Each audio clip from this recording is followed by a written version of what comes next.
Hey everyone, in this tutorial I'm going to show you how you can create a charcoal form drawing starting with a blurry picture. So you want to start on your 50% blur. That's what I've got right next to me, and I'm starting with my Vine charcoal here. I'm just going to plot out the negative space in the background first. And the reason why we're using the blurry version of the photo is so that you focus less on lines and details and focus more on the forms. So right now we're working in lines because we're just trying to plot out where the background shape is, but we're going to move on from that in just a second. So here I go, I'm sort of blocking in the background using my Vine charcoal, just kind of working from side to side, holding the Vine charcoal on its side to try to get as much surface area as possible on the paper. And then I'm blending with my fingers around in little circles. I'm not pressing super hard, I'm just kind of lightly grazing the paper to fill in those spaces. So one of the most important things to note about working with charcoal is that, like I said, you're thinking more in terms of shapes rather than lines. So right now we are creating just a big dark shape for the background, and that will like kind of help just speed the process along a little bit. Charcoal is not really, I mean, you can use it for little fine details and things like that, but it's really best to work from large and general down to small and specific. So here I'm moving on. I'm still working at 50% blur. I've got the background shape blocked in, and now I'm going to start blocking in some other shapes. So really what I'm doing is I'm just looking at my blurry picture and I'm looking for the shapes that the shadows are creating. So I'm just kind of tracing around those shapes using the charcoal, and then again filling in, still using the Vine charcoal. You really don't want to be using your compressed charcoal here. You definitely don't want to be using erasers because they leave a sticky residue on your paper that can really mess you up in these early phases. We're just using Vine charcoal and our fingers. So I'm moving on to the sphere here. And something else important to keep in mind when you're shading with charcoal, similar to when you're shading with pencil, is that you want to try to shade in the direction of the contours of your object. What I mean by that is if you have a rounded object like a sphere, you really want to try to shade like in a way as if the charcoal was sort of like wrapping around the shape of the sphere, and you're blending that way with your fingers as well. You don't really want to be using straight lines like you are here with the cube.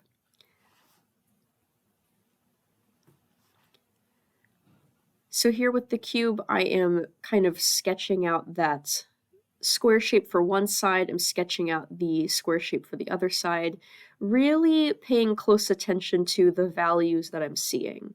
So the blurry picture is nice because it kind of simplifies the values, and you can really see a good range of just what's the darkest, what's the middle value, and then what are those lighter areas.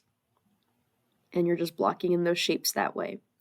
I'm noticing that on the cylinder that sits on top of the lower shape there, part of it is darker on top and it gets a little bit lighter as it goes downward. So I'm just trying to observe those shifts in value. So you just want to keep moving forward in this way. If you've got a very blocky shape, you want to kind of sketch out here, like you can see me doing, sketch out those shadows and then blur them together. And the Vine charcoal is fantastic for this because if you mess up, you can really use your finger or a blending tool and just kind of blur away your mistakes. Again, you really want to try to avoid using erasers at all cost here. You will use them eventually, but in these early phases, if you make something too dark, just try to wipe it away with your finger.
Okay, so I'm still at 50% blur here, but I am switching over to my compressed charcoal, and I'm gonna be kind of using this in combination with my vine charcoal in this phase.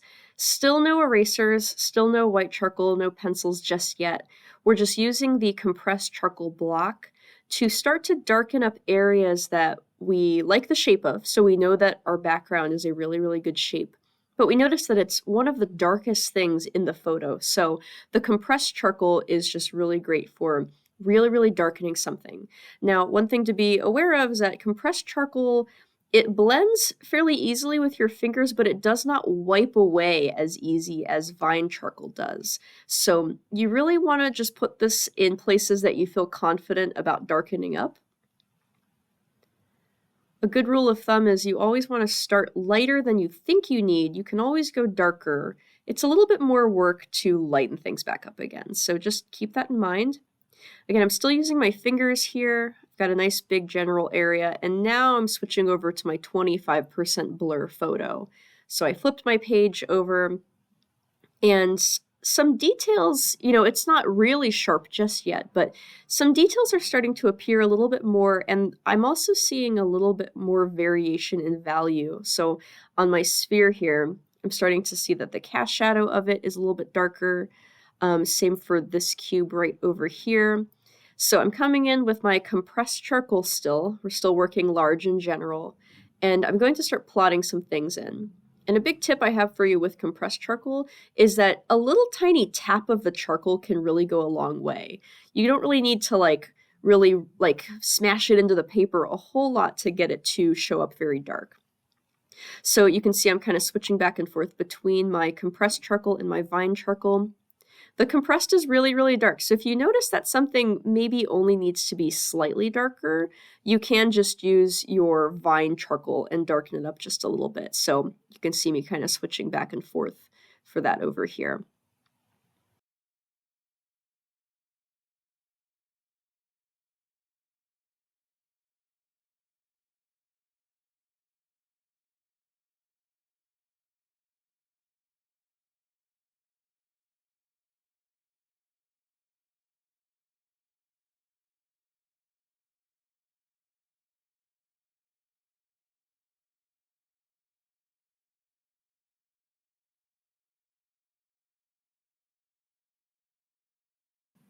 Now, if you're wondering at what point you should switch over to the 0% blur photo, I really feel like you want to switch once you feel like there's just nothing more that you can do with the 25% blur photo. So I'm getting to a point here where I feel like I've gotten all of the forms and shadows that I can at this point. So now I'm going to go ahead and switch to 0% blur. So there's no blur on this photo, so we can see all of the little details and things like that. So this is a great time to start actually coming in with your charcoal pencil. Now this is your compressed charcoal block, but in pencil form. So you really want to use it very sparingly. It can get very dark very fast. I'm also using my Tortillon blending stick here at this phase because we are starting to work a little bit more in details. So I find that the blending stick is really great for kind of straightening up some lines here and there. You'll see me do that a little bit. And the pencil is good for straightening up lines as well. But again, you don't want to press too heavy. Just like a few little marks can really go a long way. And then you can go back over with the blending stick here. So you see me kind of straightening up some lines of my cube in this area. And I don't want my lines to be too dark, so I'm just going to put a little suggestion of the line and then go back in with my blending stick. And then it's not bad to go back in and add vine charcoal or compressed charcoal block here and there if you notice that maybe there's an area that should be slightly darker but not too much. The vine charcoal is really good for that. And this phase really is just like the fine-tuning phase of it. This is probably going to take the longest out of all of the three phases with the 50 and the 25, this 0% phase. You're just seeing a lot more small details, but the nice thing is that the major structure of your artwork is already all put together. You have all of the building blocks to make it great. It just needs some refining at this point. So this is where you're taking your image from like the blurry version that you were creating before and just kind of putting the glasses on and really making it nice and clear. So that's all I'm doing here. I'm going back and forth between using my blending stick, my compressed charcoal pencil, and then eventually in here we're going to start erasing. But again, you really want to make sure that, you know, for the most part, your image is pretty much done, and then the eraser is just going to be for fine tuning. So we're going to look at that in just a second.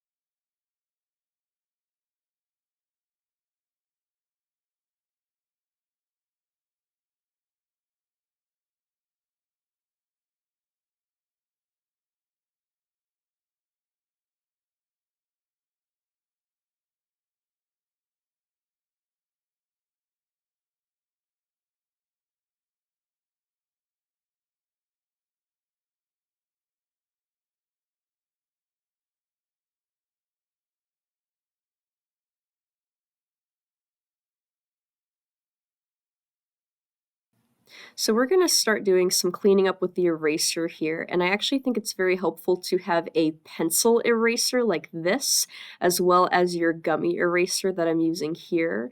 A lot of different kinds of erasers will be very helpful. Now, you really want to just put the eraser on areas that need lightening.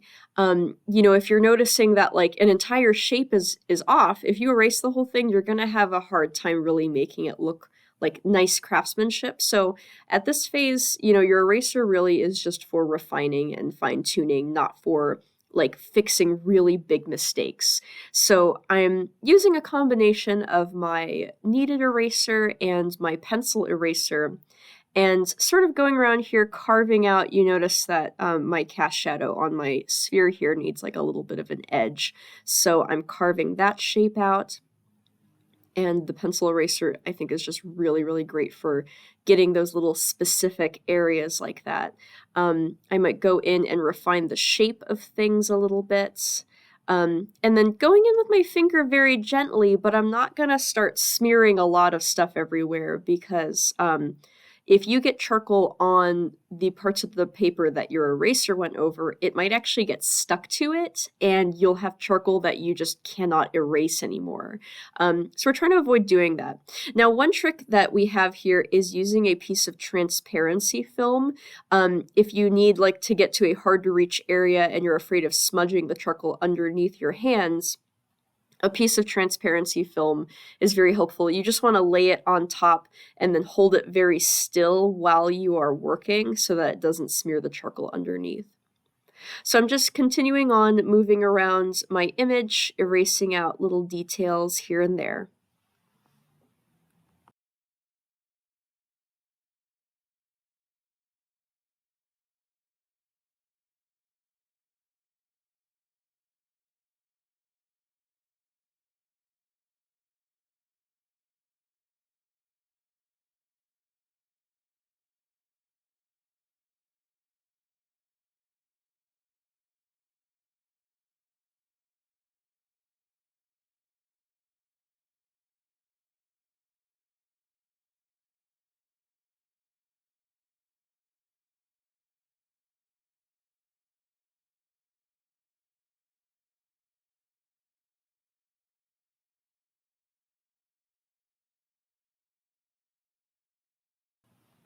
Okay, so we're approaching the very last phase of our charcoal artwork, and that is using white charcoal. So I'm going to bring it out here in just a second. Just be very aware that white charcoal is a final thing. Like this is a last minute touches sort of thing. So it comes in pencil form just like this. And if you have an area in your reference photo that is brighter than the gray of the paper, your paper is already a very light gray. But if you need something to be lighter than that, the white charcoal is good for that. really less is more with the white charcoal. You don't want to use too much or else it can make your artwork look really fake. You just want it to be very subtle.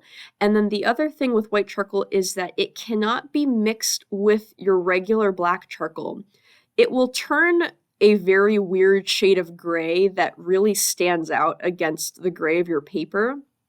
So this is something that you only put over areas that are bare paper. So you'll notice I'm not putting it over any area that has black charcoal on it. It's going over areas that I've maybe erased out or there just wasn't any charcoal on there to begin with. So I'm going back and forth between using the pencil and then using the blending tool to soften things a little bit. The white charcoal is good for like kind of straightening up some lines here and there, but overall you really don't want to be like fixing a lot of mistakes with it. It's just for refining. There's also block white charcoal as well. I kind of prefer to use the pencil for smaller artworks like this to get these little detail areas.